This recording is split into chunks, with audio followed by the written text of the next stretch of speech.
une émission. Bien, j'écoutais, ouais. Je mangeais, puis j'écoutais l'émission qu'il y avait à la télé. Puis c'était, c'est ça, tout plein de gens qui faisaient plein d'affaires. Là. Il y en a un qui parlait de religion, d'éthique.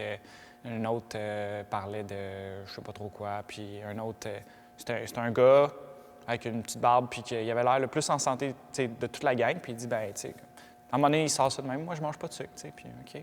Fait que là, tu sais, il était un peu mis à part de la gang, tu sais, parce qu'ils viennent de dire ça. Toi, tu manges pas de sucre. Ouais. Tout le monde mange du sucre. Mais bref, ça a vraiment pas levé, là. Il a dit ça de même, puis...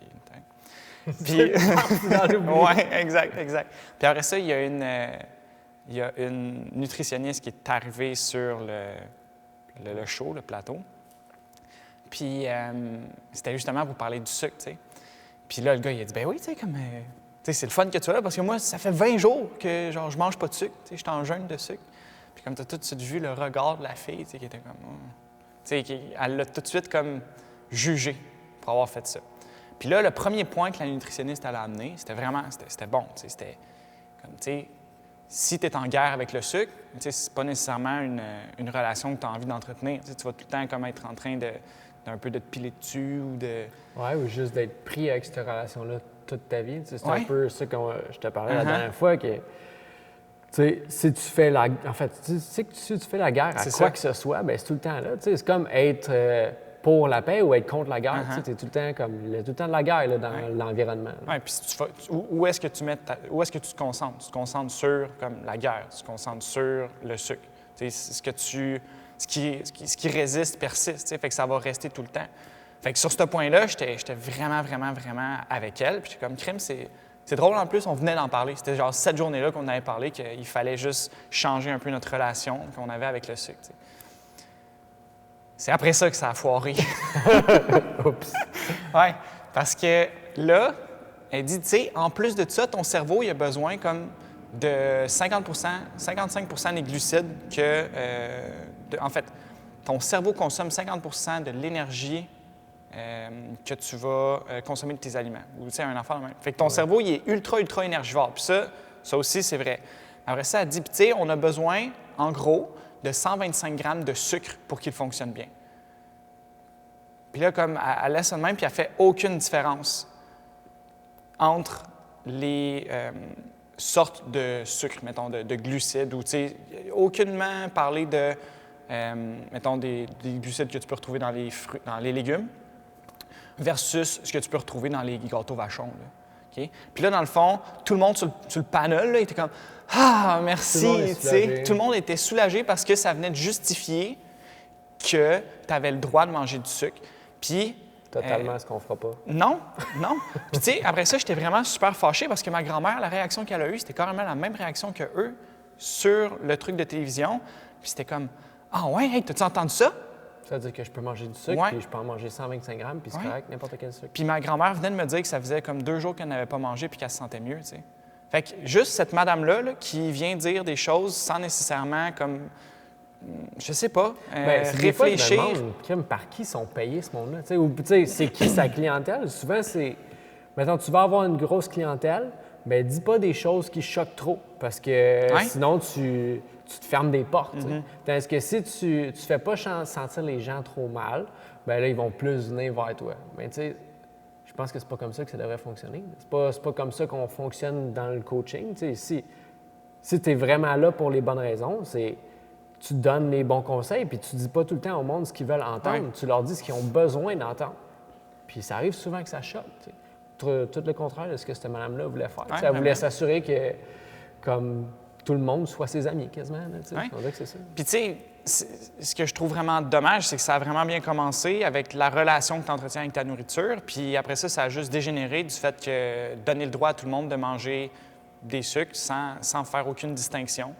Puis sans parler du sucre que tu retrouves dans les fruits, dans les légumes, dans les gâteaux, dans n'importe quoi, tu sais. Puis, c'est ça. Juste, je pense pas qu'on ait besoin de cette substance-là, tu sais, autant que ces gens-là peuvent le dire. Surtout pas, mettons, de sucre raffiné blanc, tu sais. On pense souvent à l'état naturel des choses. Et je vois pas pourquoi on serait en manque de sucre blanc, tu sais. Les fruits, ça a sa raison d'être. Je veux dire, tout ce qui existe a un peu une fonction. Mais en même temps, il faut comprendre que les fruits, normalement, c'est pas disponible à l'année. Mm-hmm. Fait qu'il y a un certain temps pour les manger. Puis si tu manges beaucoup de fruits, bien, attends-toi à prendre de la masse à disperse, de la masse graisseuse, parce que c'est un peu fait pour ça. C'est là pour que tu les consommes, puis après ça, tu emmagasines un petit peu de graisse que tu vas utiliser pendant l'hiver. Ouais, c'est ça. Sauf que si c'est là pendant toute l'année pour toi, demande-toi pourquoi, en fait, tu en consommes vraiment autant. Puis, tu sais, sois pas surpris si tu prends du poids à manger autant de sucre. T'sais. Je me rappelle plus trop, mais il y a de quoi avec le fructose aussi, qui fait que ça fait diminuer ta leptine ou de quoi de genre. Ça l'enlève ton sentiment de satiété, en fait. Fait que, on sait, là, on est capable d'en manger sans faim. C'est ça qu'on disait l'autre fois, qu'il y a des fruits, tu peux, en tout cas, je peux en manger à l'infini, là, puis je ne vais pas arrêter tant que je ne vais pas vomir quasiment. Là. Ça ne sera pas le fun. Là. À la fin, je ne filerai pas, là, où je vais avoir tellement un high de sucre qu'après ça, je vais crasher, je ne serai pas bien, mais c'est ça. Comme tu dis, il y a vraiment quelque chose par rapport à l'évolution, sûrement, là, que c'est disponible là, en été, puis il y en a. C'est vraiment pas comme une fenêtre qui est large. Fait que go, jump dedans, là, amène ça partout là, à ta famille et tout. Puis... Tu sais, souvent, quand on en parle avec des gens, moi, personnellement, je mange vraiment pas. Je voulais dire peu, mais je pense que le bon mot, c'est pas, là, je ne mange pas de fruits. Puis peut-être juste l'été, justement, un petit peu occasionnellement. Puis je suis pas en carence non plus de nutriments. Tu sais, il y a tellement des nutriments un petit peu partout. Puis si tu veux vraiment l'aliment qui est le plus concentré en nutriments, comme mange du foie de bœuf ou des organes, c'est eux qui sont le plus concentrés en nutriments. Sauf que si tu n'es pas à l'aise de manger ça, ben l'argument un peu « Ah, ben je vais manquer de vitamines si je fais ça », non, c'est pas vraiment... C'est pas ça la vraie raison pourquoi tu manges des fruits, sûrement. C'est sûrement parce que tu aimes le goût. Ouais. Puis la plupart des gens, leur alimentation est dirigée par qu'est-ce que ça goûte, ou le prix. Ou c'est rare que la raison pourquoi tu le manges, ben en fait, ça serait le fun que tranquillement ça change, mais c'est parce que c'est bon pour moi, bon pour ma santé. Pas juste bon pour mon moral là. Ce que je mange là, ben ça va être bon pour moi aussi dans 10 ans. Ça va aider la personne que je suis présentement, puis ça va aider la personne que je vais être dans le futur aussi. Puis tes cravings vont changer. Plus tu vas faire ça, plus tu vas te nourrir et non pas juste te gaver de peu importe quelle substance, ben tu vas moins désirer les mauvaises choses, puis tu vas plus désirer les bonnes choses pour toi. Tu vas pas t'alimenter juste par ennui ou par plaisir. Ce mot plaisir-là, on en parle souvent aussi. Là. Mais tu vas vraiment t'alimenter pour nourrir chacune des cellules qui sont à l'intérieur de toi, puis tu n'auras pas le goût de revenir en arrière. Comme après 2 jours, ma grand-mère qui a mangé du sucre toute sa vie, sentait mieux, puis je veux dire, elle n'avait pas le goût de retourner en arrière, mais je suis conscient que probablement que là, ça s'est fait, là, elle a mangé du sucre, puis, mais tu sais, c'est juste une fois que tu as agi un peu, que tu l'as fait, puis que tu as passé une journée sans sucre, bien dis-toi que la deuxième, ça va être probablement plus facile que ta première. Tu sais, c'est aussi d'essayer, pas être fermé à ça. Puis justement, je ne sais pas pour quelle raison elle a commencé à ne pas manger du sucre. Puis je ne sais pas si après ça, elle a observé vraiment ce qui se passait. Parce que des fois, c'est ça, elle sait qu'elle se sentait mieux parce qu'elle a vécu.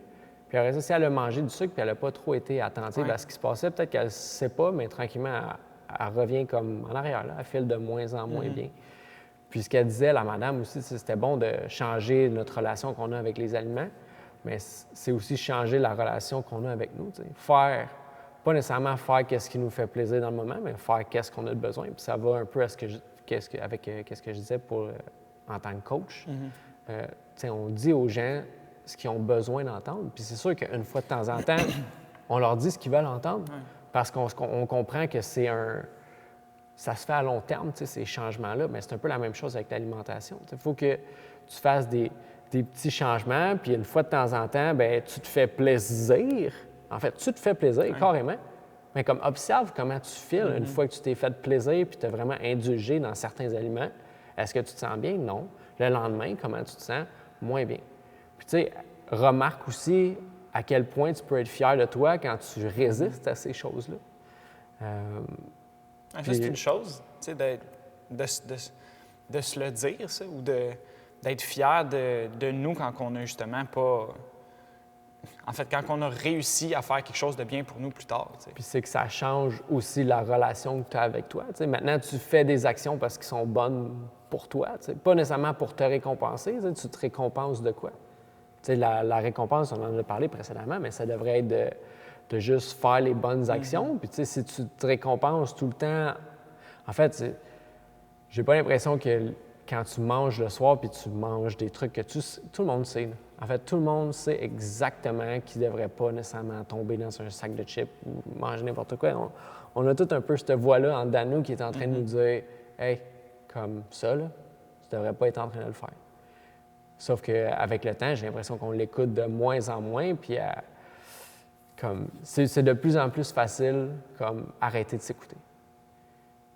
Puis éventuellement, bien, c'est de redévelopper cette connexion-là avec nous-mêmes, cette confiance-là en nous-mêmes qu'on est capable de se dire non, tu sais, ce qui est vraiment bon pour moi, puis je vais être fier de ces actions-là, mais aussi je vais vivre mieux dans 2 semaines, puis dans 3 semaines, puis dans 4 semaines. Sauf que des fois, c'est difficile de savoir à quel point on peut se sentir mieux aussi dans les prochaines années si toute notre vie, on ne s'est jamais senti aussi bien que ça. Puis c'est ça qui est cool avec l'entraînement, c'est que c'est une porte d'entrée sur se sentir mieux. Puis tu sais pas à quel point tu peux être bien comme avant d'avoir été bien.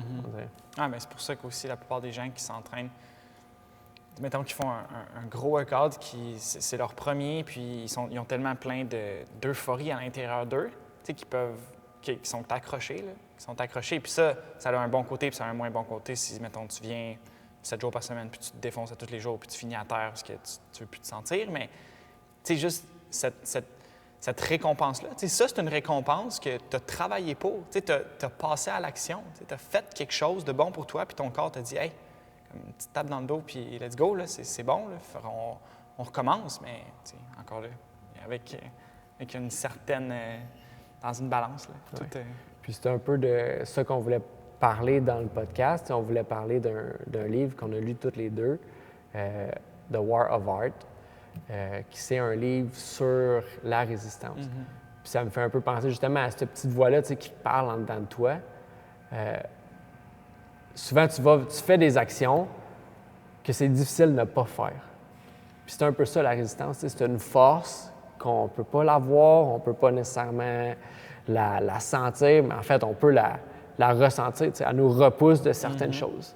Fait que souvent, cette résistance-là, c'est ce qui nous empêche de faire les bonnes actions. Tu sais, quand on se prend en main puis on se dit « OK, bon, mais là, justement, tu sais, peut-être comme ta grand-mère, là, je ne mange pas de sucre. » Bien, c'est difficile de ne pas manger de sucre. Sauf que tu sais au fond de toi que tu es en train de faire la bonne chose.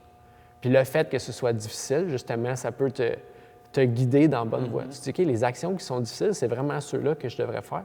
Parce que tout ce qui était facile, là, tout le monde est capable de le faire, puis on les a toutes faites, les actions faciles.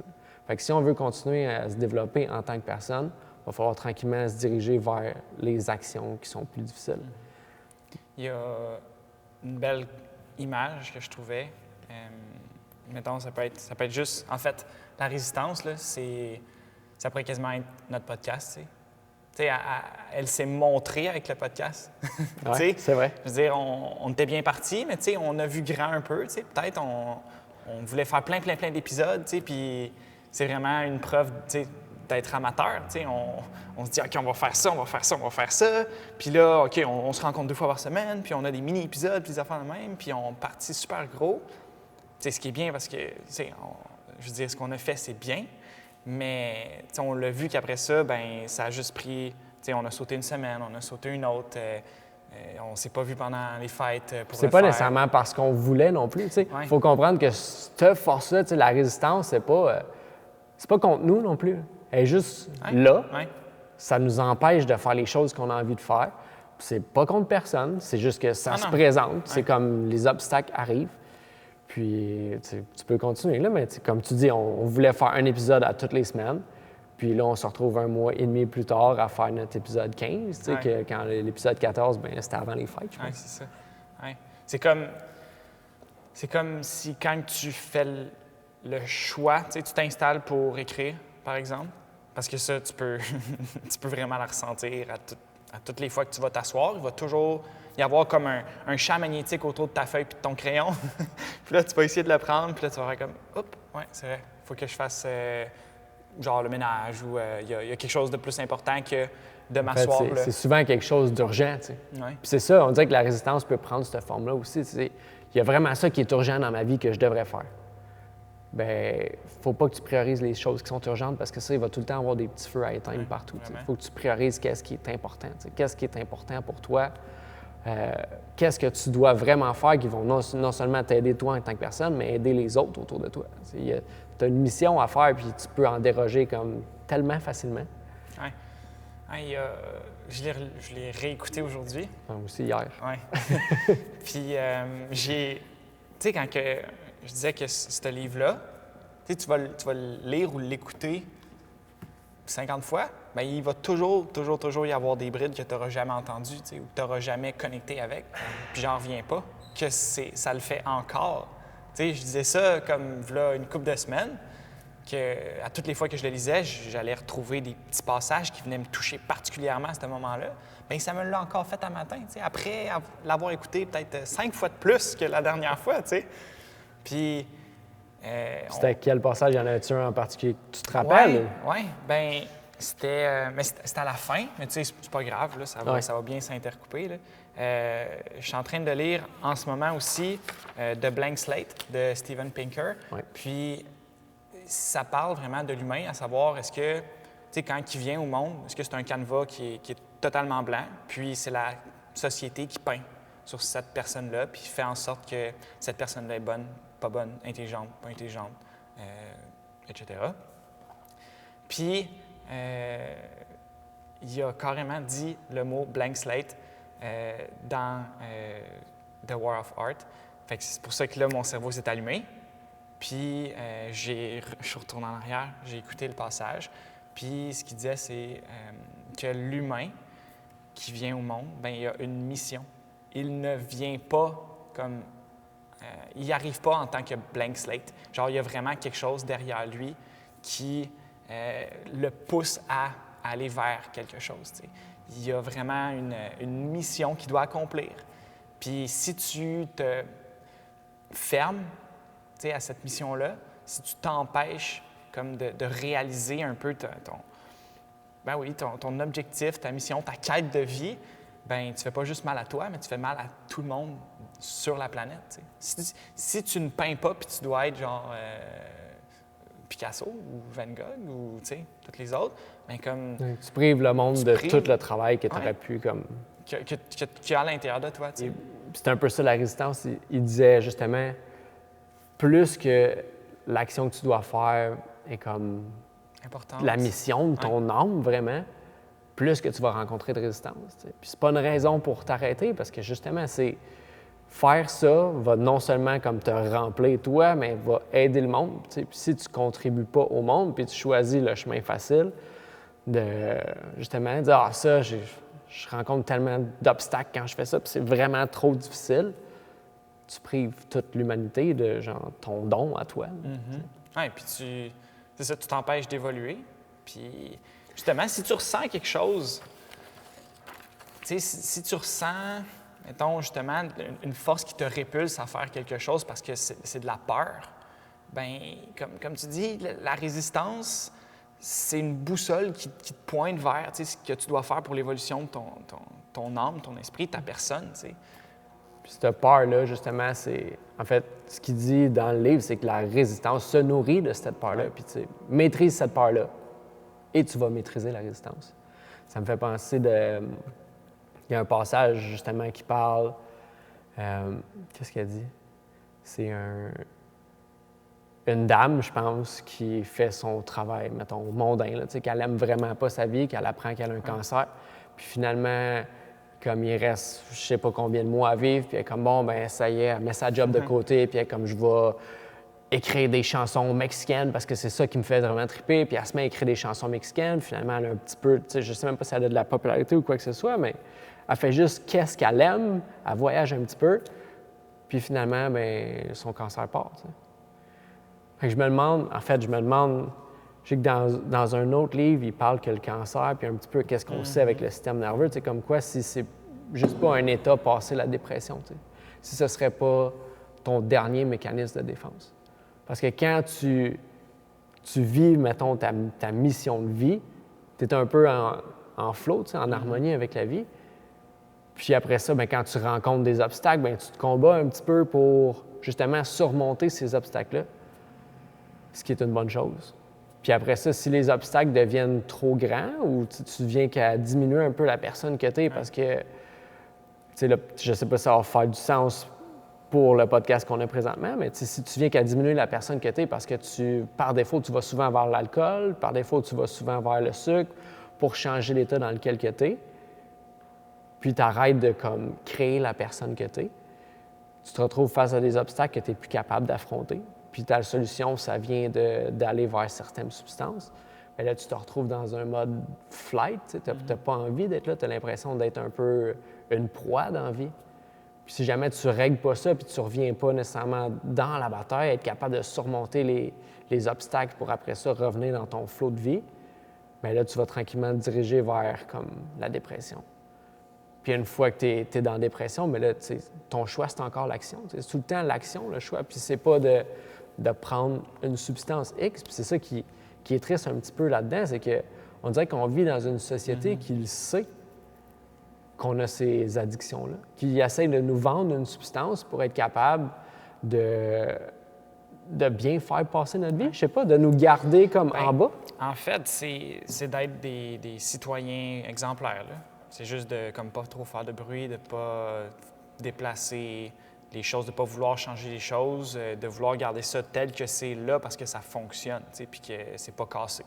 Puis c'est ça, c'est d'être un consommateur exemplaire. Là. Genre, tu fais ce à quoi la télévision t'a programmé pour, comme, depuis ta jeunesse. Mais juste pour finir ça, en fait, c'est qu'une fois que si tu es pris dans ta dépression, bien, ton organisme, lui, comme son dernier mécanisme de défense, pour s'assurer que la vie persiste, ça va être de se répliquer.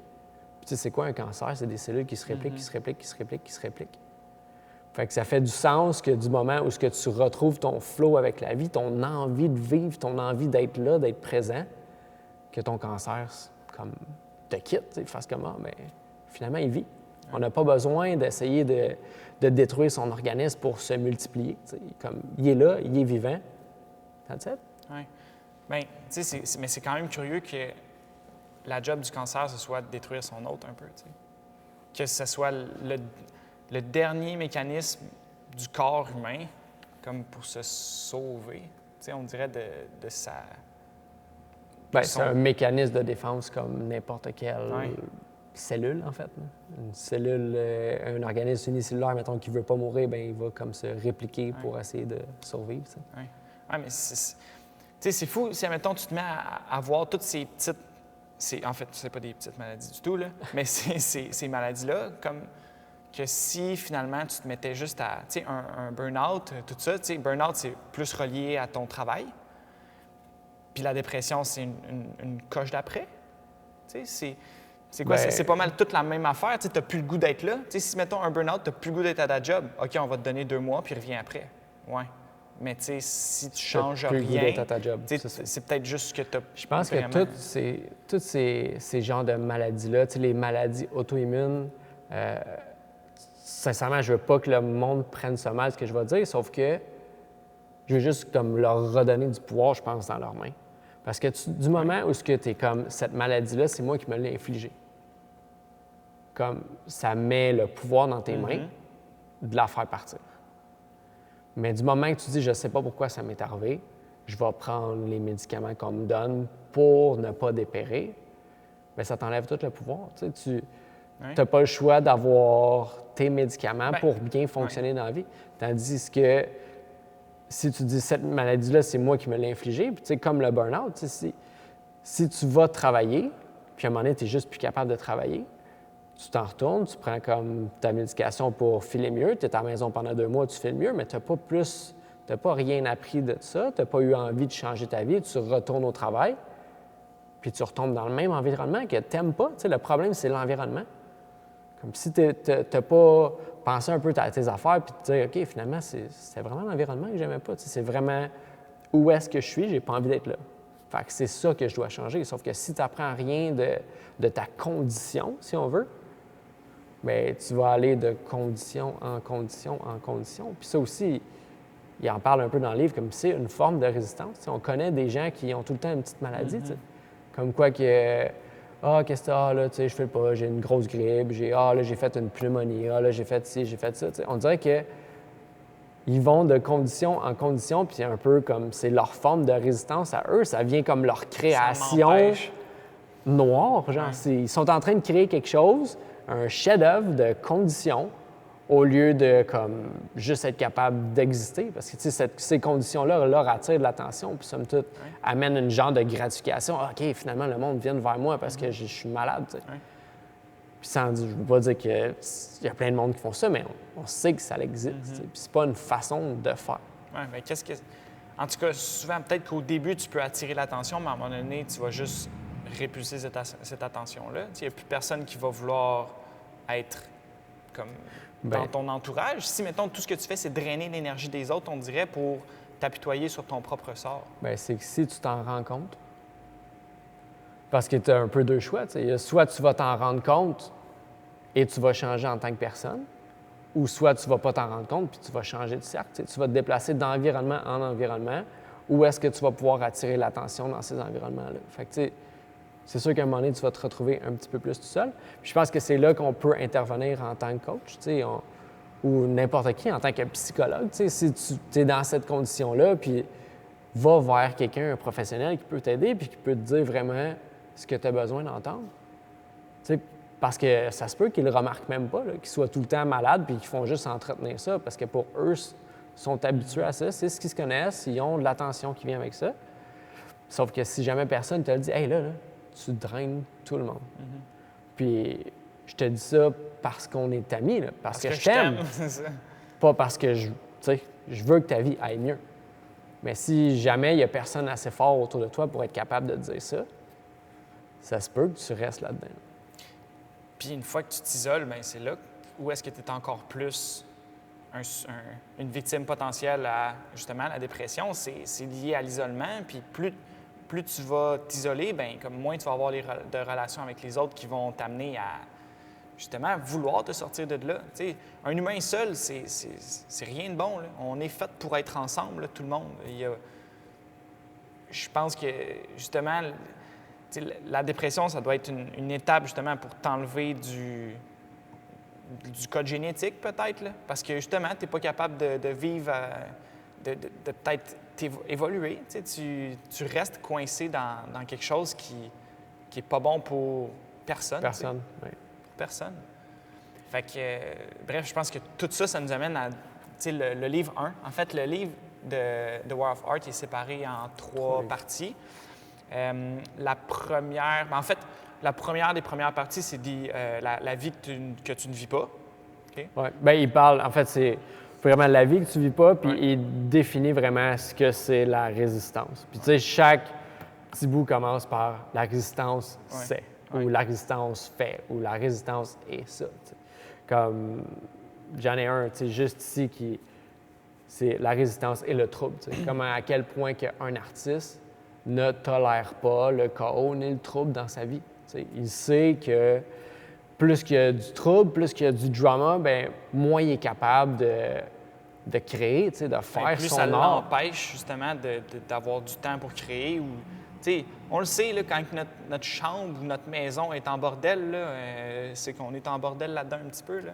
Et comment qu'on fait aussi pour, mettons, venir coacher, pour faire ce podcast-là, bien, on s'assure qu'il n'y ait pas de drama dans notre vie. Là. Quand on a il peut se passer n'importe quoi à l'extérieur de notre vie, mais je ne cherche pas à me pogner avec personne. Là. Je m'assure que ma vie soit en ordre, puis comme j'ai besoin de toute mon énergie pour être capable de coacher puis pour être capable de donner une certaine performance dans ce que je veux faire au quotidien. J'ai pas de temps à perdre à avoir des altercations puis à me pogner. Puis tu sais, ça, j'avais déjà entendu que tu peux te voir comme étant, mettons, le matin, avec une bulle d'énergie autour de toi, tu sais, puis mettons, tu as 100 vies.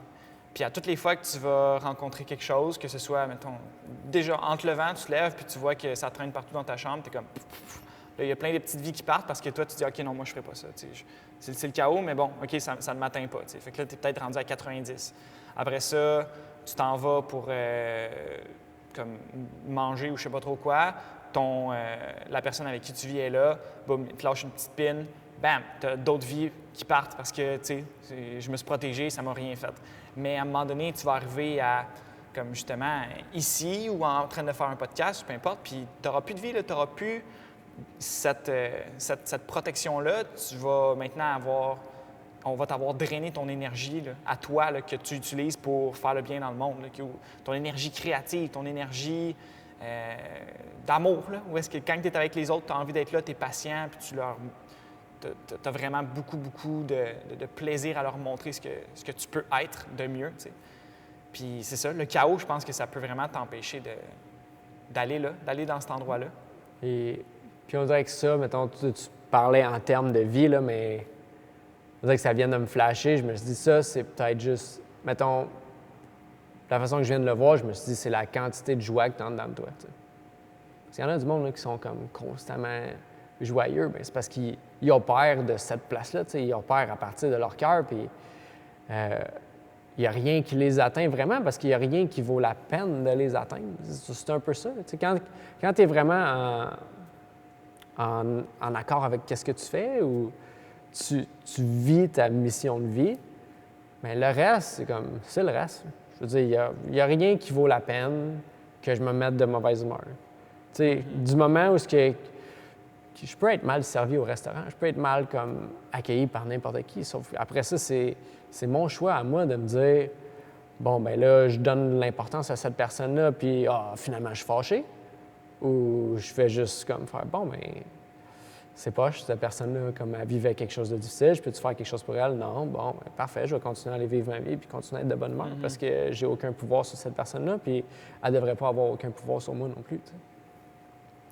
Fait que j'ai l'impression que ça, mettons, c'est vraiment une joie de vivre, là, parce que c'est pas... Parce que tu as employé le mot plaisir, puis on dirait que moi, il me flash dans la tête tout le temps comme c'est... Je sais que c'est pas ça que tu voulais dire. T'sais. C'est pas nécessairement un plaisir, c'est vraiment de la joie. Là. C'est quelque chose que tu as créé en dedans de toi qui est là, que tu peux partager à profusion parce que tu peux le créer autant que tu veux. Oui. Ouais, donc, c'est ça. Fait que tu parlais du livre 1, qui est « On définit la résistance ». On définit la résistance. Fait que là, c'est vraiment toutes les façons dont elle peut se matérialiser.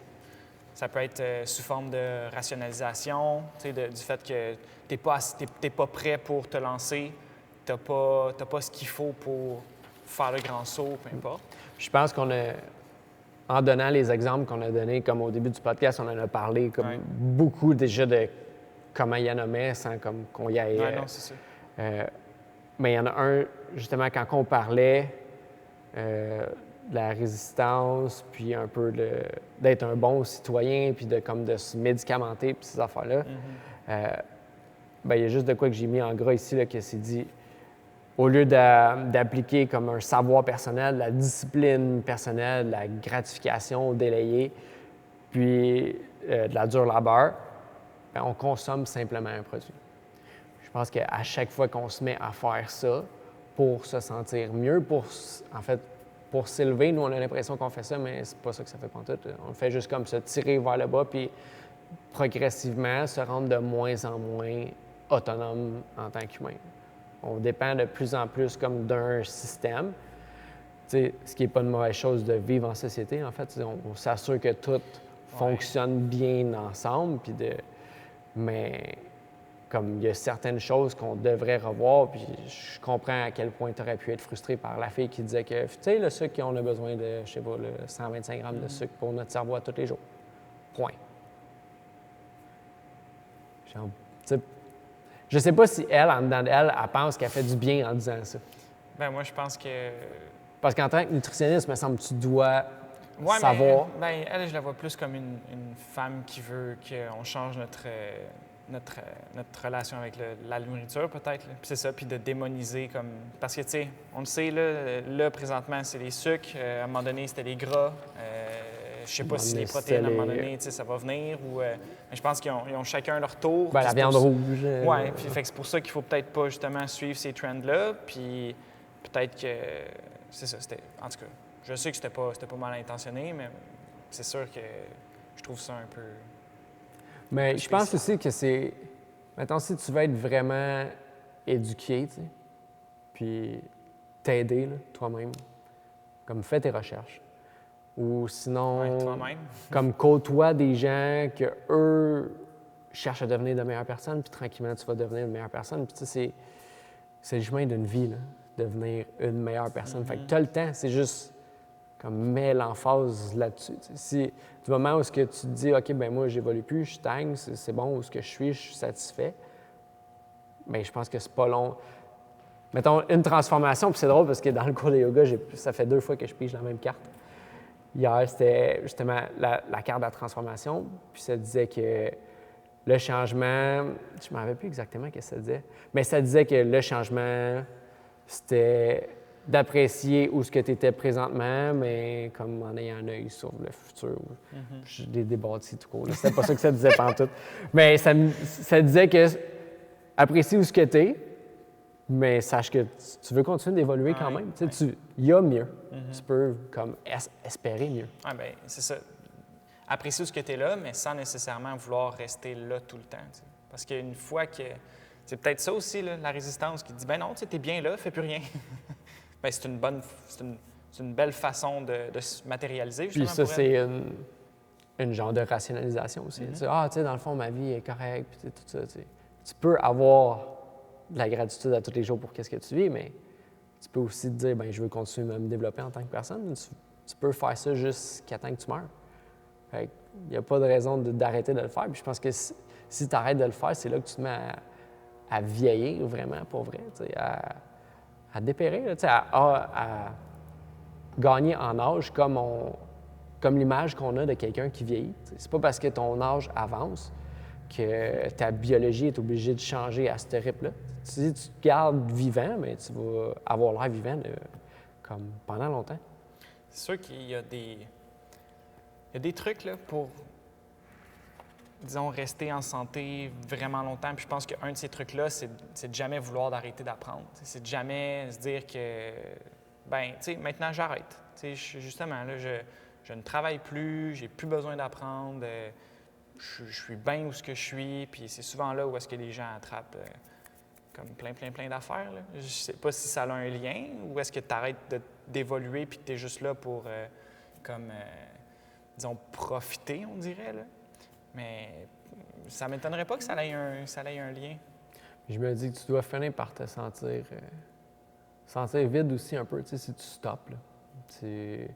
Comme j'ai atteint un certain statut, bien là, j'arrête de redonner. C'est un peu le contraire. Là. J'ai l'impression que souvent, comme, mettons, Bill Gates, n'importe qui va faire beaucoup d'argent, bien, on va avoir certaines phases de notre vie, puis il y en a une couple qu'on lit des livres sur eux, comme Ray Dalio, qui est dans une phase de sa vie, comme, à un moment donné, t'en as de l'argent, là. C'est beau. Là. Fait que là, ils sont dans une phase de redonner. Chaque année a un peu ses saisons, mais chaque vie a un peu ses cycles aussi.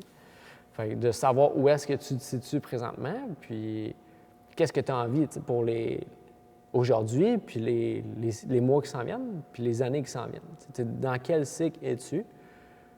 Puis je pense que dans chaque cycle, tu peux apprendre de quoi sur le précédent aussi, puis arrêter de faire les erreurs que tu as faites par le passé. C'est Jordan Peterson qui...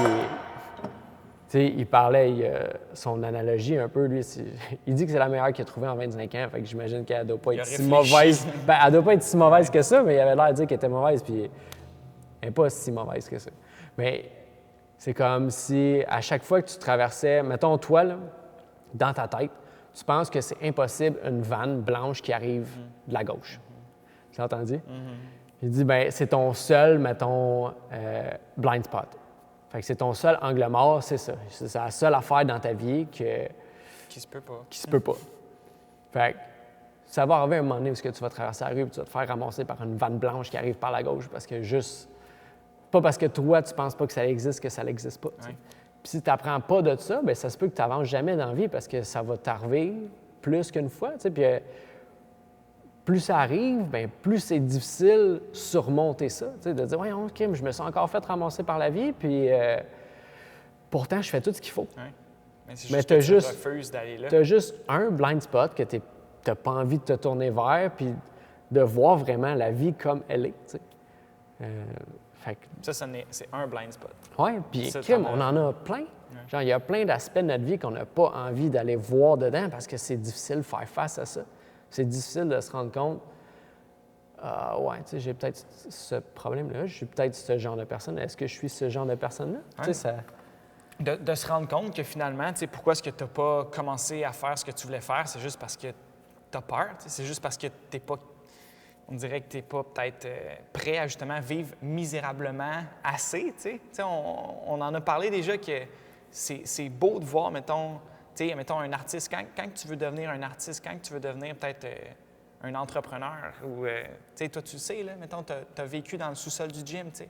Mais si tu n'es pas prêt à vivre ça, si tu n'es pas prêt à être comme un peu plus misérable que tout le monde, à prendre des douches frettes, comme les gens qui sont à l'armée, puis à comme vivre dans des conditions vraiment poches, bien, c'est sûr et certain que tu feras jamais rien, probablement. Tu vas toujours être dans ton confort, puis...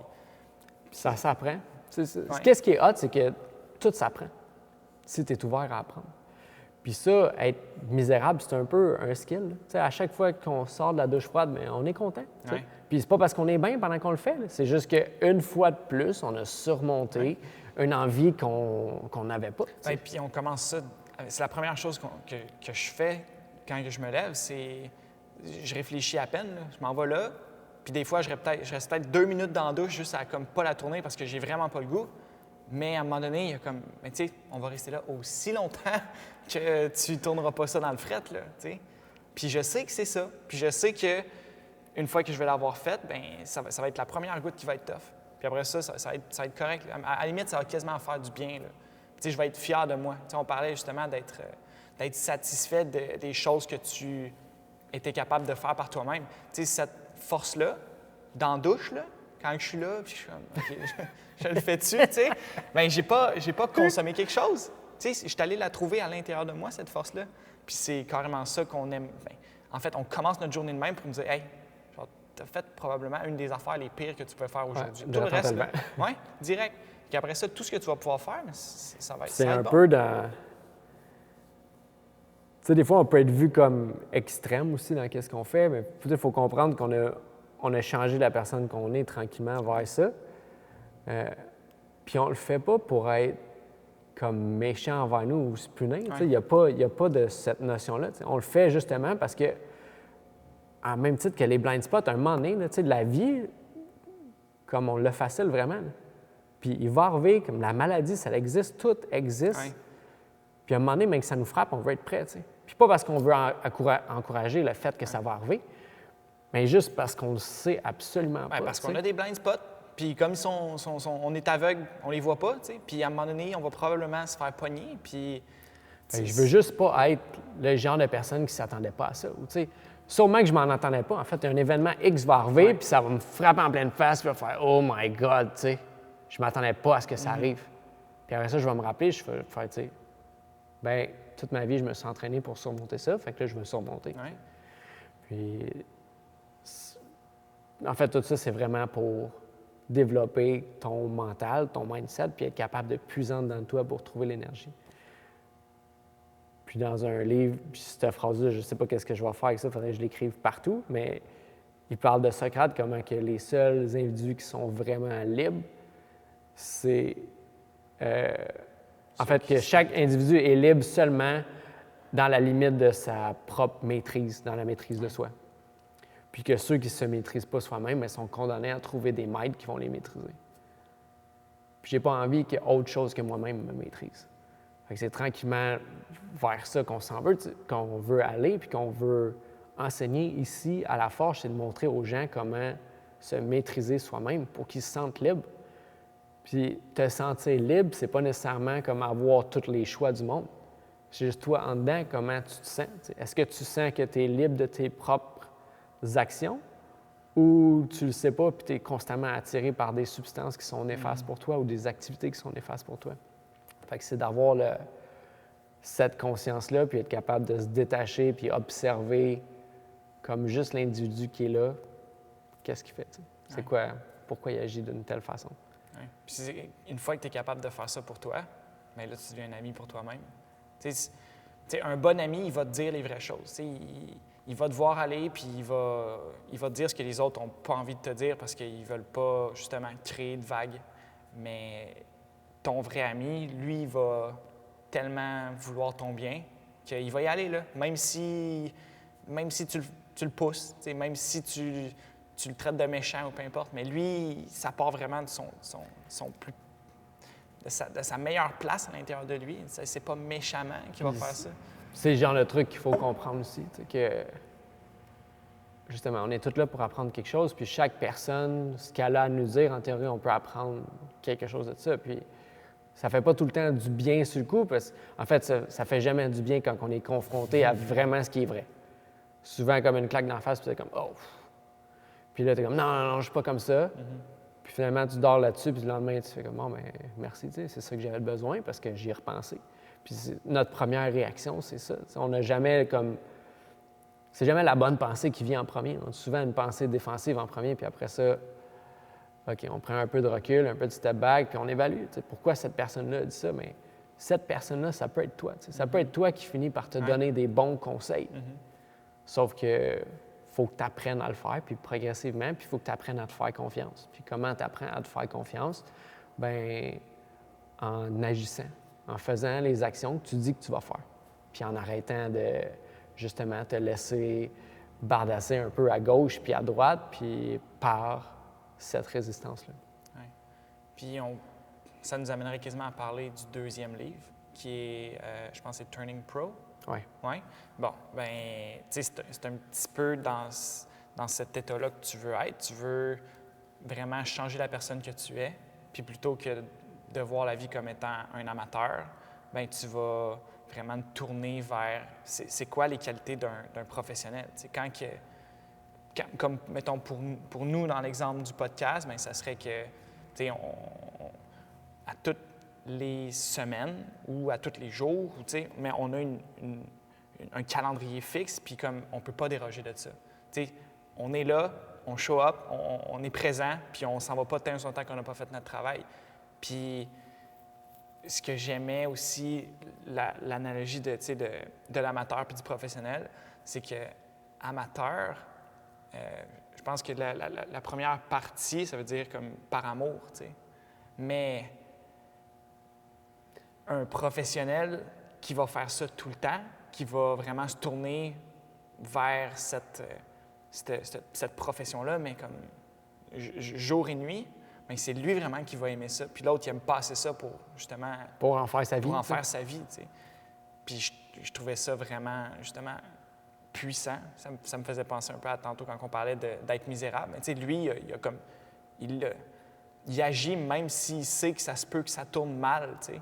Il aime tellement ce qu'il fait, tu sais, comme l'endroit qui est ici pour nous, bien, on est prêt à vivre d'une certaine façon pour qu'on puisse faire ça ici, pour être un entraîneur, pour coacher, pour avoir la forge.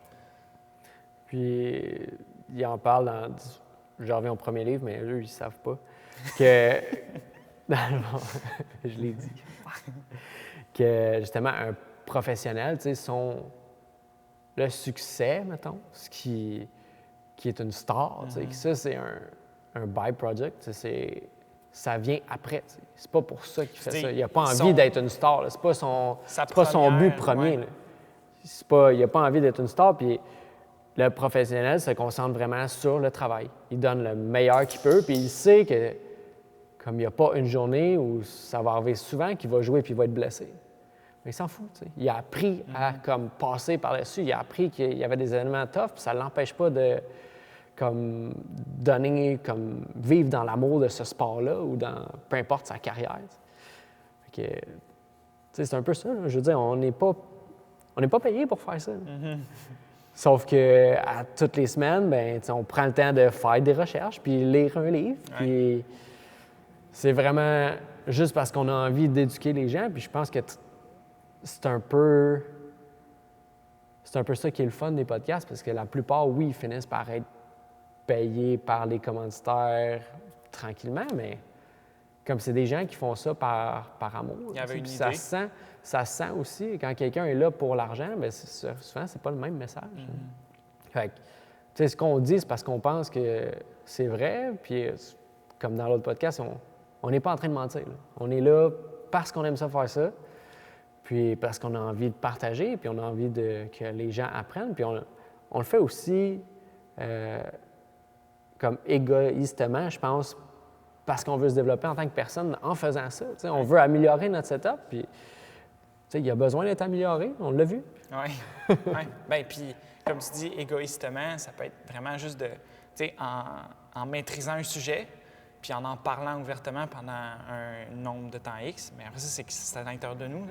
C'est que je vais pouvoir en parler dans une panoplie de situations, puis vraiment plus maîtriser mon sujet. Puis c'est toutes des choses qui nous intéressent, puis qui font, tu sais, on lit des choses qui nous amènent justement à évoluer, à grandir, justement, comme si ce livre-là peut me sacrer une claque d'en face, bien, let's go, tu sais, je suis prêt à ça, c'est un peu mon mentor, tu sais, le livre, puis c'est pour ça qu'on dirait que je pense qu'il n'y aura jamais un instant où est-ce qu'on va pouvoir arrêter d'apprendre ou arrêter de lire des livres, parce que c'est eux, des fois, qui nous amènent à voir la vie d'une façon complètement différente.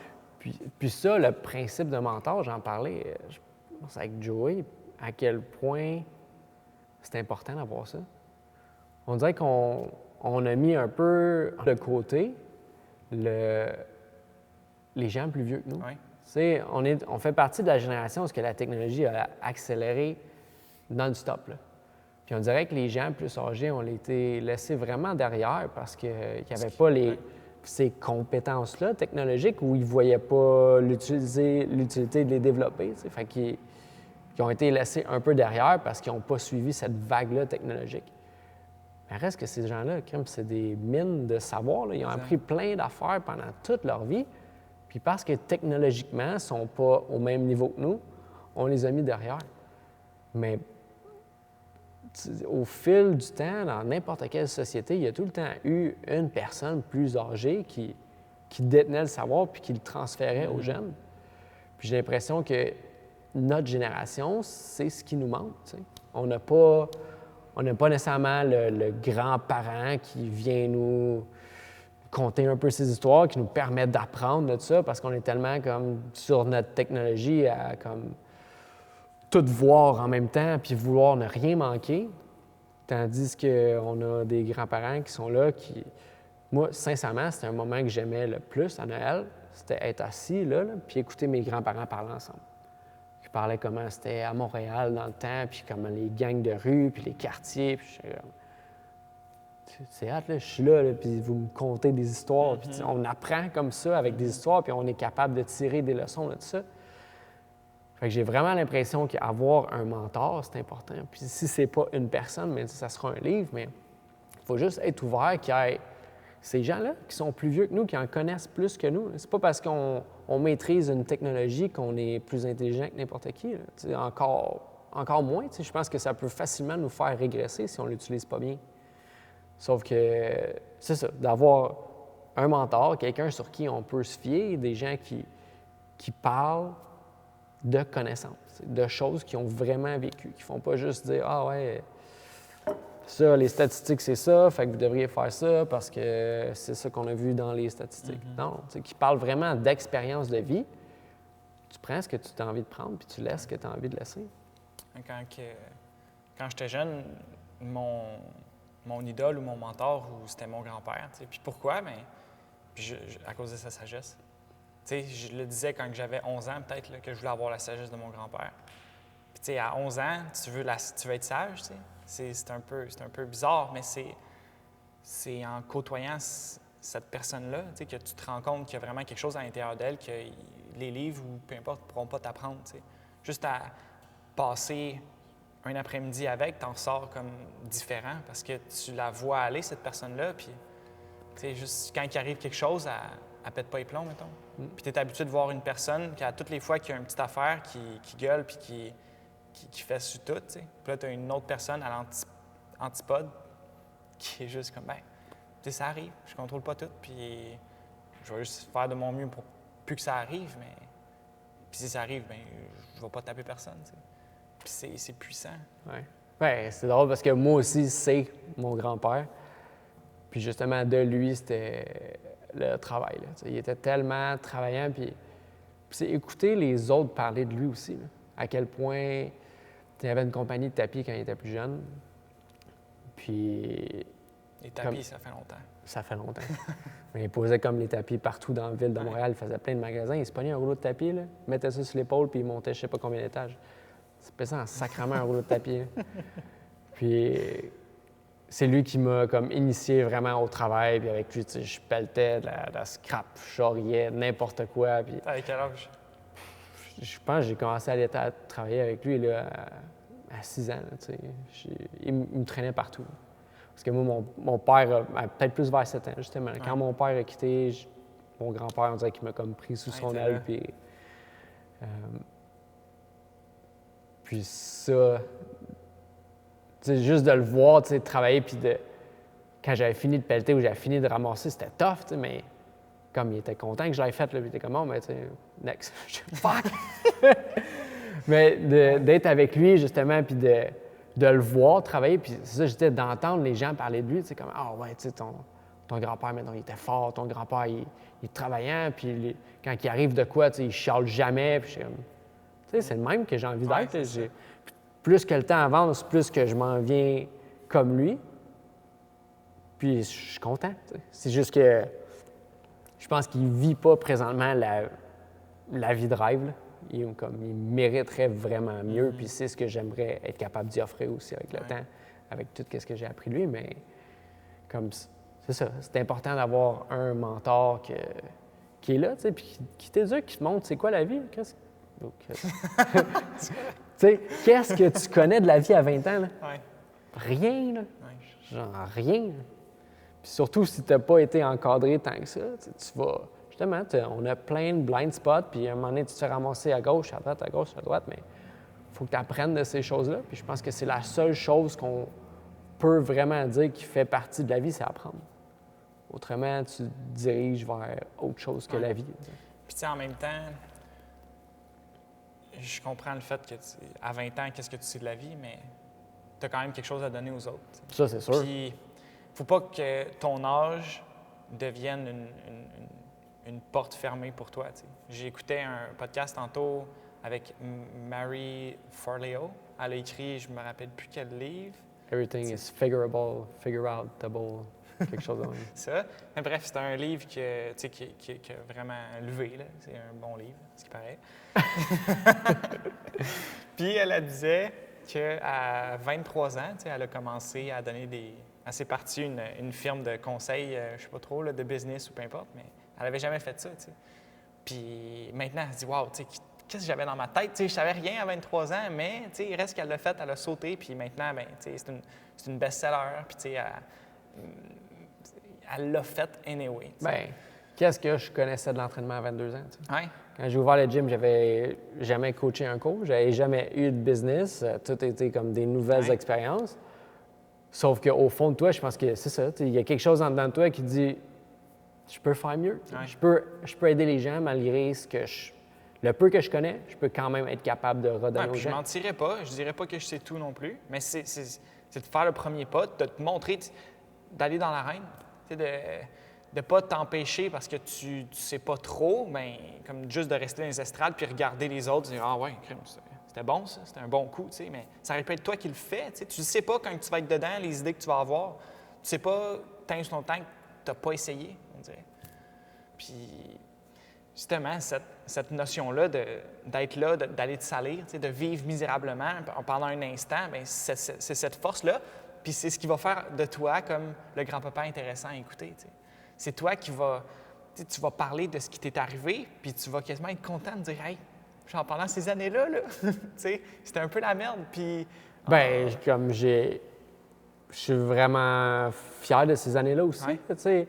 On dirait que j'ai toujours trippé sur les films où, mettons, les maîtres ils habitaient dans leur dojo. T'sais. ça hot, là, je vais habiter à même le gym. Jusqu'à temps que tu le fasses, puis tu te rends compte que c'est vraiment pas hot. Là. Tu quittes jamais ton travail, sauf que comme je me suis mis les pieds là-dedans, fait que je vais m'enlever les pieds de là. Puis ma première victoire, quand le gym allait un petit peu mieux, je pense qu'après 1 an, j'ai été capable de juste faire ça, de ne plus être obligé de travailler dans la restauration. Puis après ça, ma deuxième victoire, c'était de partir de là, être capable d'être en appartement. Puis tranquillement, c'est que tu bâtis victoire par-dessus victoire, puis c'est pas des trucs qui sont genre impressionnants. Là. C'est des trucs que toi te rendent fier en tant que personne. Comme j'ai été capable de me sortir de tout ça, puis de créer aussi ça. Mettons, la forge, là, ça pourrait ne pas exister. Oui, vraiment. Comme ce podcast-là, ça pourrait ne pas exister. On aurait pu remettre à demain l'idée de OK, on va faire un podcast quand on aura plus de temps. On va faire un podcast quand on aura plus de choses à dire. On va faire un podcast quand il va faire plus beau. Quand il va y avoir plus de monde au gym, quand on sera plus ici puis qu'on va avoir notre spot pour le podcast tout seul, tu sais. Ouais. Il y en a à l'infini. Il va toujours en avoir. Puis en fait, je pense que l'humain est vraiment bon pour être créatif au niveau de ses résistances, au niveau de ces choses-là qui peut l'empêcher de faire les choses qu'il devrait faire. On va toujours trouver. On ne sera jamais... Là-dedans, ça va toujours tourner. Puis un peu comme... On devrait peut-être se servir de cette capacité-là pour la mettre à bon escient. Bien, de ces doutes-là aussi. Parce que c'est ce qu'il dit aussi dans son livre, à quel point que, tu sais, si tu doutes, tu es à la bonne place. Oui. Ça veut dire que ce que tu fais, tu le fais avec ton cœur. Il dit, le gars qui connaît rien puis qui est juste là pour vendre, tu sais, il est extrêmement confiant. Là. Il est genre, ouais, je sais, ça c'est vrai, ça, c'est ça. Il connaît vraiment tout. Sauf que nous, on doute de ce qu'on connaît. Puis on se remet tout le temps en question, mais c'est parce que ça vient d'une bonne place. Ça vient pas de... J'ai pas envie que quelqu'un dise « Ah oui, Nick, il connaît vraiment tout. Il a la réponse à tout. » C'est pas ça mon but. Mon but, c'est que tranquillement, bien, collectivement, on se dirige vers quelque chose qui est un peu plus vrai pour tout le monde. Puis, on pourrait finir en parlant du livre 3, tu sais, qui est un petit peu plus ésotérique. Yes, that's it, c'est fini. Arrête ça! Mais le livre 3, comment, à même titre que la résistance, c'est une force externe qu'on ne voit pas nécessairement qui agit sur nous, bien, on a tout un peu ça, cette énergie créative en dedans de nous, on l'a. Puis, c'est quoi le passage? On dirait que j'ai juste le passage, il parle d'une force qui est là, où tu sais, des anges, dans le livre, lui, ils appellent les muses, tu sais, que si tu t'assois avec assez de constance, puis tu es là à faire ton travail, bien, à un moment donné, il y a une certaine énergie créative qui va venir comme déposer sur tes épaules en plus, tu sais, qui va t'aider à faire ton travail, à faciliter ça. Puis ça t'est sûrement déjà arrivé d'écrire quelque chose, puis de le relire 2 mois après, puis tu fais comme, j'ai aucune idée de qui a écrit ça. Puis c'est ça qui est fou avec le processus créatif, tu sais, on discute, là, puis j'ai aucune idée ça va être quoi les mots qui vont sortir de ma bouche dans comme 2 secondes. Là. C'est juste un flow d'idées puis de paroles. Puis ce qu'il dit, c'est que justement, cette énergie créative-là, il imagine qu'elle est tout le temps là. C'est une force vitale qui est au-dessus de chaque brin d'herbe qui est là, qui grandit, puis c'est une voix qui est en dedans de nous, puis qui nous dit, tu sais, évolue. Sauf qu'on peut facilement la tamiser, cette voix-là, même l'éteindre si on ne l'écoute jamais. Ouais. Tu t'imagines, tu sais, mettons, si Beethoven ne se serait pas assis, s'il n'avait pas, comme justement, fait le choix de créer ou peu importe, bien, peut-être que ces mélodies n'auraient jamais eu lieu. Tu sais, ils n'auraient peut-être jamais été créés. Puis, ce que j'aime aussi de cette idée-là, comme justement, c'est des dieux là, qui sont là, qui sont avec nous puis qui nous aident. C'est comme, c'est puissant, c'est tes alliés. Puis toi, tout ce que tu as besoin de faire, là, c'est de trouver le temps de t'asseoir puis de te dire, OK, mais comme je bouge pas d'ici tant que j'ai pas écrit ce que je voulais écrire. Puis c'est de même que tu vas aller catcher de quoi, puis tu es comme, OK, ça c'est bon, tu vas y aller, mais c'est en prenant le temps de t'asseoir. Si tu ne t'assois pas, si tu vas pas comme... justement, puiser... Tu mets pas l'effort. Oui, ça ne viendra pas tout seul. Tu vas pas... Comme des fois, hier, il y a quelqu'un, je parlais avec quelqu'un, puis il s'est parti une chaîne YouTube, tu sais, puis c'est cool, là. C'est un gamer, tu sais, puis je suis là, wow, tu sais, je pensais qu'il y en avait déjà plein, puis tu sais que c'était impossible de percer, mais si tu fais l'effort, il fait une vidéo par jour, comme il travaille, puis le samedi soir, une fois qu'il a fini son travail, bam, il s'assoit, puis il fait une coupe de trucs, je sais pas quoi, mais après ça, il fait des vidéos, puis il met ça lundi, vendredi jusqu'à dimanche, puis il est capable de gagner de l'argent avec ça, il a des abonnés et tout, mais c'est ça, tu as pris le temps de t'asseoir, puis de mettre l'effort. Ça fait 1 an qu'il fait ça, à tous les jours. Tu sais, imagine comment tu te sens bien à vivre de ce que tu aimes aussi. Tu sais, si ça vient ça éventuellement, tu peux faire, je sais pas, 65 000 par année puis être vraiment misérable, ou tu peux en faire 47, puis juste diminuer ton train de vie, sauf qu'à tous les jours, tu apprécies ta vie. Tu sais, qu'est-ce qui est vraiment important pour toi? Et pour revenir un peu à tantôt, je me rappelle pas si c'est quoi la phrase exactement, mais c'est de William Blake qui dit que l'éternité est en amour avec la création, ou de quoi de genre. Ouais. À quel point que la 5e symphonie de Beethoven, elle existait déjà. Ouais. C'est juste lui qui l'a capté quelque part. Ouais, c'était la bonne personne. Peut-être que cette mélodie-là, elle a été soufflée à peut-être 1 million d'autres personnes avant lui, mais c'est lui qui était au bon endroit, au bon moment, qui était assis, qui était là, qui était en train de créer, puis qui l'a pogné. Parce que, justement, clairement, il y a une force qui nous guide à faire des actions. Ça, c'est sûr et certain. Tu peux pas... C'est difficile à décrire, comme ta conscience. Qu'est-ce qui se passe dans ta tête, tes idées, de où est-ce qu'ils viennent, les idées? T'sais, moi, dans ma tête, ils viennent vraiment d'un... pas dans ma tête, mais en dehors de ma tête, ils viennent vraiment d'un univers. Puis tranquillement, ben oups, il y a une nouvelle idée qui arrive, parce que des idées, il y en a des milliers, puis si tu penses que tu es le seul à avoir les idées que tu as, bien, tu as sûrement tout faux, en fait. Ces idées-là existent, puis soit tu prends action sur elles ou pas, mais encore là, il faut que tu t'assoies et que tu sois capable de les entendre, parce que comme une idée de génie, ça vient d'où, une idée de génie? C'est ça qui est fou, c'est de se dire... Puis on parle un peu, tu sais, à quel point que tu demandes à n'importe quel artiste comment ils sont humbles en disant, tu sais... Ils protègent cette partie-là. Oui, ils protègent cette partie-là sans dire que c'est eux qui ont tout créé, tu sais, ils savent. Puis moi aussi, quand j'écris, souvent le monde sont comme, tu sais, t'écris vraiment bien. Je suis comme, merci, mais j'en mets pas plus là-dessus parce que, sincèrement, je ne sais pas d'où ça vient. Bien, puis tu sais pas si demain tu vas être capable de refaire la même affaire. Moi, c'est quelque chose qui me fait peur, à la limite. Tu sais, c'est peut-être même une façon que la résistance se montre, là, c'est que, wow, tu vas être capable de faire aussi bien demain? Je suis comme, hey, arrête. Comme, je vais essayer. Oui, je vais essayer. J'ai une amie qui peint des toiles chez nous, puis elle, c'est ça qu'elle m'a déjà dit. Elle m'a déjà dit, tu sais, Nick, je sais jamais si je suis capable de peinturer. J'ai jamais appris à peinturer. Elle dit, à chaque fois que je me retrouve devant une toile, là, je me pose la question si je sais peinturer.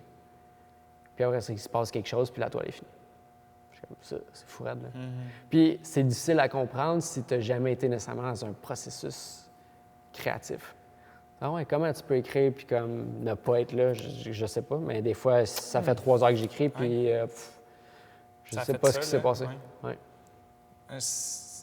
Une façon simple, je pense que les gens pourraient peut-être connecter avec, c'est à l'école, quand tu avais un examen, là, puis soit que tu es en flow, ou en fait, souvent, c'est parce que tu es en flow là, que le temps passe vite, là, puis que tu n'as plus notion. Là. Mais tu viens là, de te mettre à écrire ton texte, puis là, bam, genre, ça sonne, tu sais. Tu es comme, wow, tu sais, déjà, on dirait que je viens juste de commencer, puis tu sais, c'est juste que ton cerveau est tellement dans la tâche qu'il fait, mais qu'il n'a plus besoin de se préoccuper du temps, tu sais. Tu es là complètement, puis il y a vraiment une partie de ton cerveau qui arrête pour que l'autre s'illumine. Puis ça, le temps, c'est juste... Parce qu'on l'a tous déjà vraiment vécu. Puis je sais pas si avec le temps, on vient qu'à le vivre de moins en moins, justement, qu'est-ce qu'on est pris dans une certaine routine, ou parce qu'on est constamment dans un endroit où est-ce qu'on n'a pas envie d'être. Fait que notre façon de s'en sortir, c'est regarder le temps puis espérer qu'il passe plus vite. Oui, ça, puis on n'a plus aucune chose créative dans nos vies, ou presque, à part ceux, justement, qui peignent. Bien, si tu ne te forces pas, en fait, si tu ne recherches pas ça activement, je veux dire, ça se peut. Cet art-là. Puis, tu sais, je pense que l'art, on peut peut-être penser que c'est... On peut penser à la peinture, à l'écriture, la musique, mais je pense que l'entraînement aussi, c'est un art. Mais n'importe quelle maîtrise de soi, selon moi. Ouais.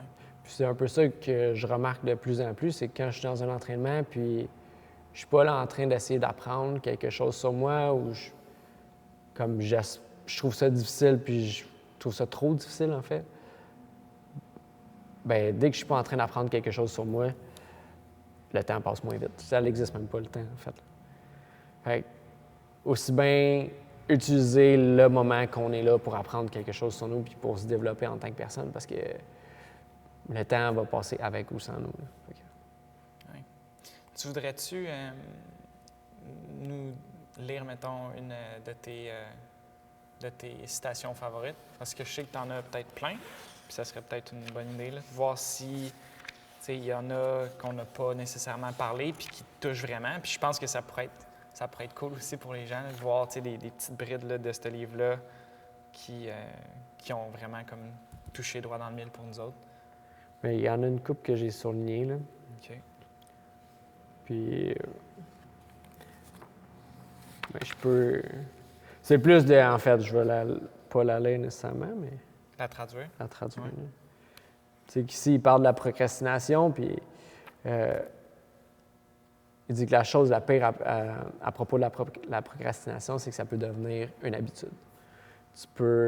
On ne fait pas juste remettre aujourd'hui quelque chose, c'est qu'on remet à jamais. Mm-hmm. Puis qu'est-ce qu'on est en train de faire? Bien, on est en train de remettre notre vie à jamais aussi. T'sais. Il y a quelque chose en nous qui nous dit qu'on a envie de faire telle ou telle chose, qu'on a envie de changer notre vie, on a envie de voyager, on a envie de changer de métier, on a envie de se mettre à tricoter, peu importe quoi. Mais aujourd'hui, comme je suis trop occupé, je vais remettre ça demain. Puis c'est un peu ça qui est triste là-dedans. Puis il n'y a jamais eu un moment où est-ce que tu n'avais pas le pouvoir de changer ta destinée. Puis ça, cette phrase-là, c'est fou. Il dit, comme maintenant, là, 7 secondes-ci, tu peux choisir de tourner le dos à la résistance puis faire ton travail. Il n'y a aucun moment dans la vie où tu ne peux pas faire ton travail. Puis ça me fait penser un peu à souvent, il parle, dans ce livre-là, il dit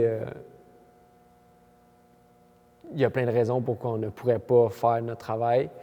Puis il parle de healing, tu sais, comment que on a besoin de... Puis tu sais, c'est correct, là, je pense qu'on a tous besoin de... Je sais pas c'est quoi healing en français. De se soigner, tu sais, d'avoir une certaine médecine dans notre vie. Sauf que la partie de notre corps qui a besoin d'être soignée, en fait, c'est même pas une partie de notre corps, c'est notre vie sociale un petit peu, c'est plus extérieur. Il dit la partie, mettons, qui peut être blessée en dedans de toi, la partie qui est touchée, bien, cette partie-là, c'est ta partie créative, puis elle devient de plus en plus riche plus que tu as été blessé, parce que tu es capable de créer des choses que personne d'autre, puis de véhiculer un message que personne d'autre peut véhiculer sauf toi. Fait que ça, je trouve ça vraiment comme accrocheur. C'est pas parce que tu as une vie extrêmement difficile que tu peux pas créer. En fait, tu es sûrement la meilleure personne pour parler de ce que tu as vécu, puis en aider plein. Sauf que si tu te fermes, puis tu penses que... Il faut que tu aies réglé tous tes problèmes avant. Il faut que tu aies réglé tes problèmes, ou il faudrait que ta vie aille bien pour que tu puisses comme exprimer ton art. Tu sais, c'est une forme de résistance. Tu peux juste exprimer ton art, puis c'est sûr que ça va toucher des gens. Là. On est beaucoup plus semblables qu'on est différents, puis comme sur 7 billions de personnes, là, il y en a une couple qui peuvent être touchées par ce que tu as à dire. Un peu plus tôt cette semaine, en parlant de la courteté de notre vie, ben j'avais coupé des petits morceaux de papier, puis j'avais demandé aux gens qui écrivent justement un endroit qu'ils aimeraient visiter, comme maintenant. Puis pourquoi je leur ai demandé de faire ça? Bien, parce que j'étais allé marcher dans le bois, puis j'avais rencontré une madame nowhere, elle se promenait en vélo de montagne, puis je trouvais ça cool. Puis là, bien, Placebo est allé la voir, puis fait que là, ça engage dans une discussion, puis ça s'est pas nécessairement en allé où est-ce que je pensais que ça allait s'en aller du tout. Puis elle se met à me raconter une histoire d'une madame qui est sortie de chez elle, puis qui s'est faite... ramassée par un chien puis est décédée. Là. à cause que le chien l'a mordillé, tu sais. Puis, à quel point cette madame-là, mettons, a sorti ses ordures de chez elle. Puis jamais, je pense qu'elle aurait pu croire que c'était la dernière fois qu'elle sortait ses ordures de chez elle, tu sais. Puis peut-être qu'elle a remis sa vie comme à demain, puis à demain, puis à demain, sans jamais nécessairement faire les actions qui l'auraient rendue heureuse, ou peu importe. Mais tu sais jamais comme si ta vie va s'arrêter là. Tu sais jamais si tu vas prendre ton auto en partant d'ici, puis tu vas revenir, tu sais. Fait qu'attends pas, tu sais. Arrête d'attendre. Comme, vas-y, tu sais, en voyage, si c'est ce qui te travaille en dedans, tu sais. Fais les choses qui te font peur, tu sais, parce qu'à un moment donné, tu ne pourras juste plus les faire. Puis tu vas arriver à la fin de ta vie, couché dans ton lit de mort, puis à te dire « tabarnouche », tu sais. Comme, si je l'avais fait, là, tu sais, si j'avais. Tu sais, ça peut être la pire chose que tu te dis. C'est tu vas avoir juste des regrets, puis tu n'auras pas d'histoire à raconter. C'est peut-être que c'est le contraire que tu veux. Tu veux peut-être des histoires à raconter, tu sais, te dire « ouais, comme ça n'a vraiment pas marché. » Tu sais, je me suis planté, puis au moins comme j'ai eu quelque chose, j'ai eu quelque chose de plein. Tu sais, tandis que, c'est ça. Tu sais jamais, en fait. Ouais. Puis la mort, c'est pas une chose qui arrive plus tard. Là. Tu sais, c'est un petit peu à tous les moments, tu sais. Puis essayer d'arriver à, justement, pas la mettre dans un coin puis arrêter d'en parler. Tu sais, parce qu'on dirait que de parler de la mort, c'est juste un sujet tabou. C'est juste mal, t'es dépressif quand tu parles de la mort ou peu importe. Mais non, tu sais, je pense que s'il n'y avait pas de mort, il n'y aurait pas de vie non plus. Puis, personnellement, j'aimerais vraiment ça. Je sais que ça n'arrivera pas, mais j'aimerais ça savoir qu'est-ce qu'il y a après ça. Tu sais, c'est tellement un mystère pour tout le monde. Il n'y a pas personne qui arrive à comme, savoir qu'est-ce qu'il y a nécessairement en arrière de ça. Puis, ça peut tellement t'apprendre. Et si tu te dis que tu veux arriver dans les derniers moments de ta vie, peu importe c'est quand, puis te dire que tu veux être fier de la personne que tu es, puis de ce que tu as accompli, bien, ça va vraiment t'amener à faire des choix différents maintenant. T'sais, plutôt que de juste dire que la mort, elle n'existe pas, puis de ne pas en parler parce que ça fait peur aux gens. Il faut vraiment changer notre façon de vivre notre vie, d'apprécier, si en fait, ça. Justement, si on n'en parle pas de la mort, il y a comme... On n'a pas cette urgence-là de vivre, parce que la mort n'arrive jamais. Mais quand tu prends conscience qu'elle est vraiment là, peut-être que tu vas trouver une certaine urgence. Tu vas te dire qu'il n'y a pas une journée que je devrais passer sans joie, parce que peut-être que c'est ma dernière, parce que la mort, elle marche à côté de moi tous les jours de ma vie. T'sais. Je pense que cette idée-là aussi d'arriver au bout de tes jours, puis être fier de la personne que tu es, ou être accueilli par la personne que tu aurais pu être. T'sais. Tu t'arrives face à ça, puis comme, crime, c'est qui ça? Genre, c'est toi? Oui. De quoi c'est toi? Bien, c'est toi si tu avais fait tout ce que tu avais dit que tu allais faire. Mm-hmm. Comme tu aurais pu être en santé comme ça, puis tu aurais pu vivre jusqu'à 130 ans, là, puis avoir vécu plein d'expériences. Mais non. Tu as choisi de remettre tout ça aujourd'hui, puis aujourd'hui, regarde t'es où. Mm-hmm. Oui, je pense que c'est la chose qui peut te faire le plus peur, là, de finalement passer de l'autre côté puis de voir la vie que tu n'as pas vécue, t'sais. De voir l'humain que tu n'es jamais devenu, de voir que tu as vécu ta vie à 30 % de ce qu'elle aurait pu être parce que tu n'avais pas de couilles. Fait qu'en 2020, achetez ça, ce livre-là. Oui. The War of Art par Steven Pressfield. C'est tout petit. Mettons en audio, c'est 3 heures. Oui. Puis chaque mot a sa place. Oui, c'est ça qui est vraiment hot de ce livre-là, c'est que chaque mot a vraiment sa place. Il a été tellement distillé, ce livre-là, ou je sais pas, c'est vraiment une pièce d'art. Là. C'est tout ce qui est véhiculé dans ce livre-là. Puis comme on parlait tantôt, peu importe que tu le lises 1 fois, 2 fois, 100 fois, tu vas tout le temps apprendre quelque chose. Je le recommande vraiment en audio. T'sais, je ne l'ai jamais lu en livre, là, mais la voix, l'intonation, c'est vraiment une pièce d'art à écouter, puis à réécouter, puis à prendre le temps d'analyser, puis d'être vraiment ouvert. Puis justement, si l'audio, ça parle aux gens, ben ils peuvent faire comme moi. En fait, c'est le premier livre que tu m'as... En fait, c'est le premier livre que j'ai acheté sur Audible parce que tu me l'avais recommandé. Puis le premier livre qu'on achète sur Audible, ben il est gratis. Fait que, let's go. Ça peut vraiment, justement, changer votre vie. Là. Moi, je me rappelle, la première fois que je l'avais écouté, j'étais chez ma grand-mère, puis ça arrivait juste au bon moment, tu sais, où est-ce que j'étais foudroyé à gauche, à droite de chaos, de je sais pas trop, puis de... Comme, ben non, tu as juste à faire ton travail, puis ça va aller. Puis si jamais vous voulez apprendre à vaincre la résistance un petit peu plus, bien, vous pouvez venir nous voir à la forge.